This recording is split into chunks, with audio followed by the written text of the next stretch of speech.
Hey everybody, welcome back to Serious for Reading. We are reading Harry Potter and the Sorcerer's Stone, Year 1, Book 1. As always, this video is brought to you with permission from Scholastic. We are going to read part 1 of chapter 6. This one's going to be a two-parter because it's a long chapter.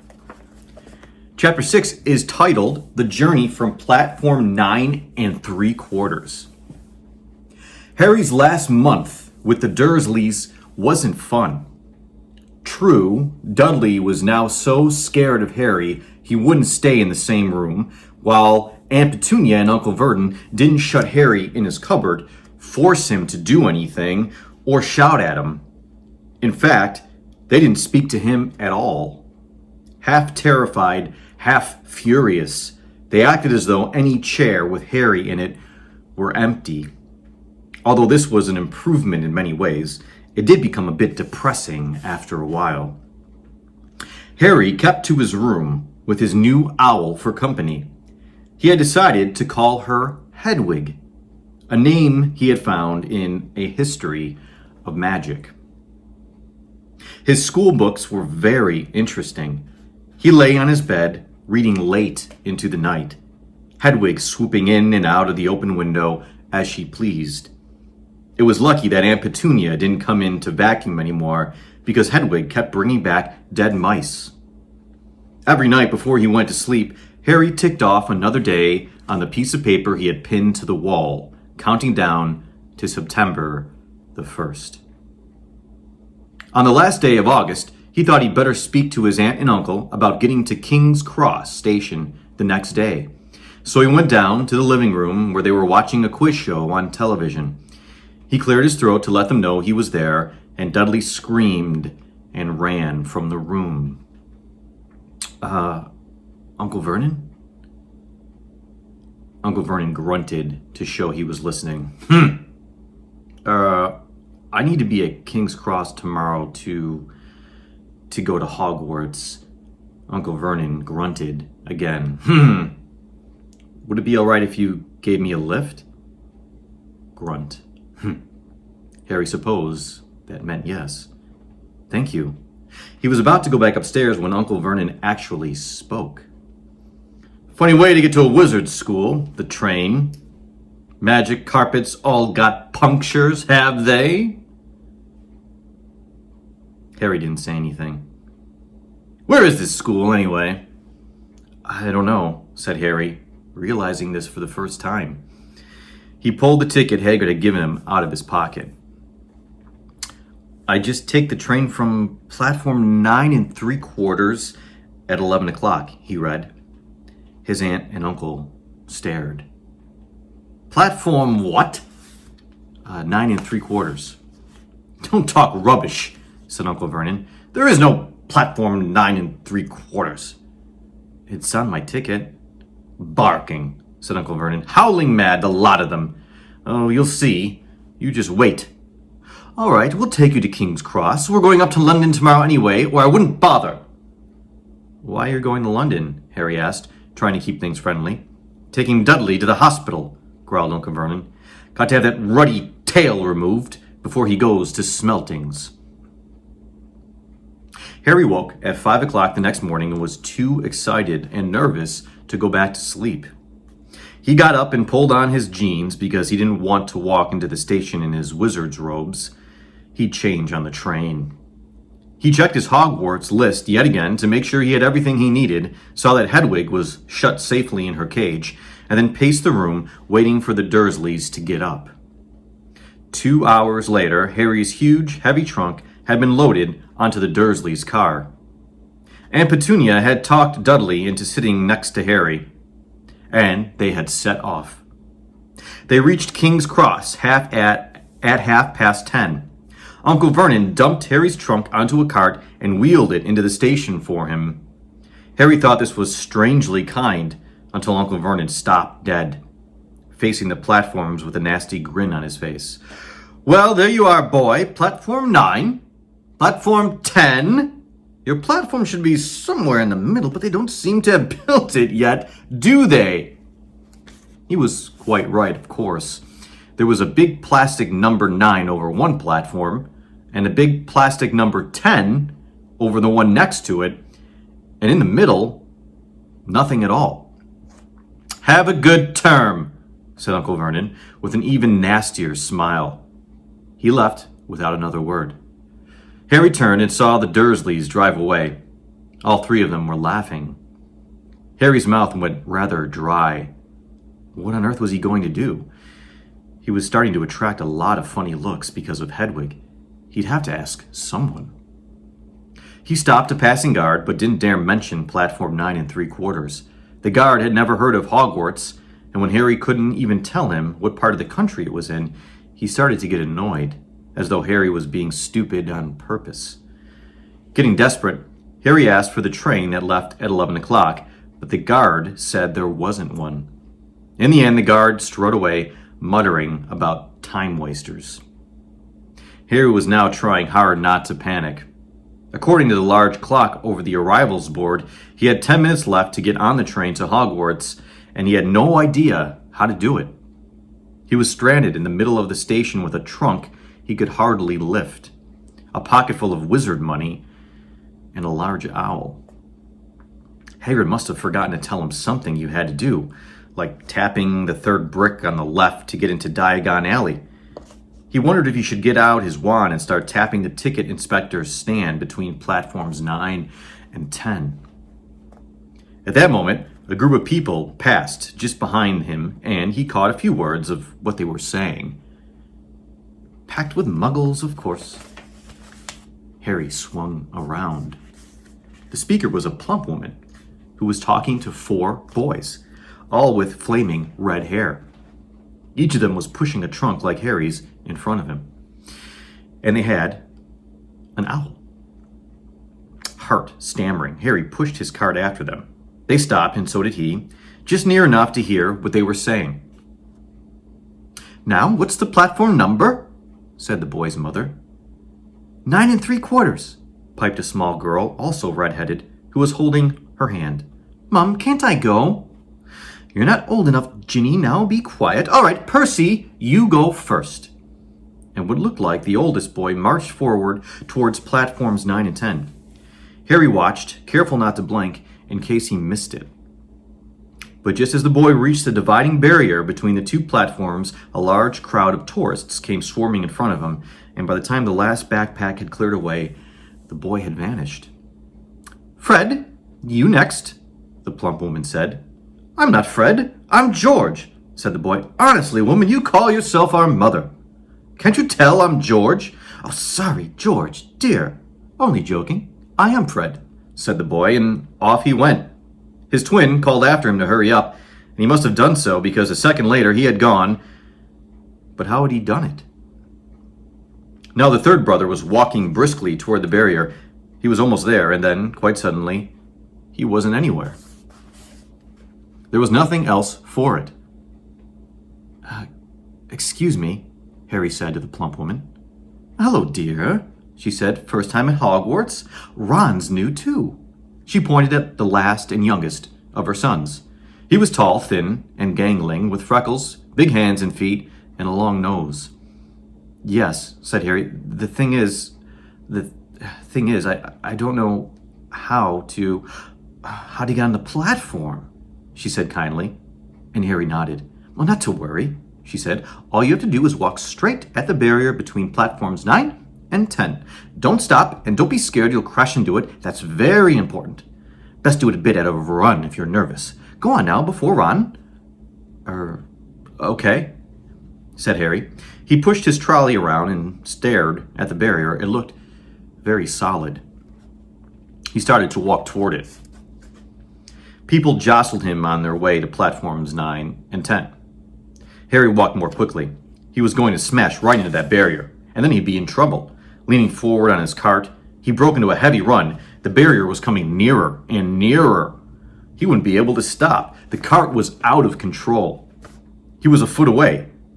He closed his eyes, ready for the crash. It didn't come. He kept on running. He opened his eyes. A scarlet steam engine was waiting next to a platform packed with people. A sign overhead said Hogwarts Express, 11 o'clock. Harry looked behind him and saw a right iron archway where the barrier had been, with the words Platform 9 and 3/4 on it. He had done it. Smoke from the engine drifted over the heads of the chattering crowd, while cats of every color wound here and there between their legs. Owls hooted to one another in a disgruntled sort of way over the babble and the scraping of heavy trunks. The first few carriages were already packed with students, some hanging out of the window to talk to their families, some fighting over seats. Harry pushed his cart off down the platform in search of an empty seat. He passed a round-faced boy who was saying, "Gran, I've lost my toad again." "Oh, Neville," he heard the old woman sigh. A boy with dreadlocks was surrounded by a small crowd. "Give us a look, Lee. Go on." The boy lifted the lid of a box in his arms, and the people around him shrieked and yelled as something inside poked out a long, hairy leg. Harry pressed on through the crowd until he found an empty compartment near the end of the train. He put Hedwig inside first and then started to shove and heave his trunk toward the train door. He tried to lift it up the steps but could hardly rise one end, and twice he dropped it painfully on his foot. "Want a hand?"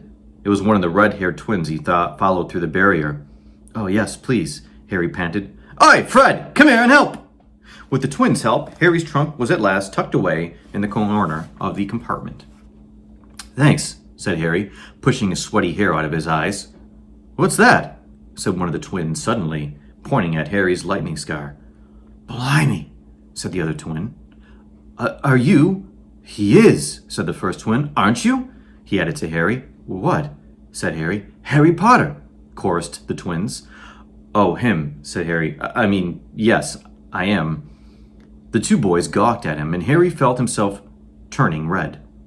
Then, to his relief, a voice came floating in through the train's open George. "Fred? George? Are you there?" "Coming, Mom." With at last a look at Harry, the twins hopped off the train. Harry sat down next to the window where, half hidden, he could watch the red-haired family on the platform and hear what they were saying. Their mother had just taken out her handkerchief. "Ron, you've got something on your nose." The youngest boy tried to jerk out of the way, but she grabbed him and began rubbing the end of his nose. "Mom, get off!" He wriggled free. "Aw, has Ickle Ronnie got something on his nose?" said one of the twins. "Shut up," said Ron. "Where's Percy?" said their mother. "He's coming now." The oldest boy came striding into sight. He had already changed into his billowing black Hogwarts robes, and Harry noticed a shiny red and gold badge on his chest with the letter P on it. "Can't stay long, Mother," he said. "I'm up front. The prefects have got 2 compartments to themselves." "Oh, are you a prefect, Percy?" said one of the twins with an air of great surprise. "You should have said something. We had no idea." "Hang on, I think I remember him saying something about it," said the other twin. "Once or twice, a minute, all summer." "Oh, shut up," said Percy, the prefect. "How come Percy gets new robes anyway?" said one of the twins. "Because he's a prefect," said their mother fondly. "All right, dear. Well, have a good term. Send me an owl when you get there."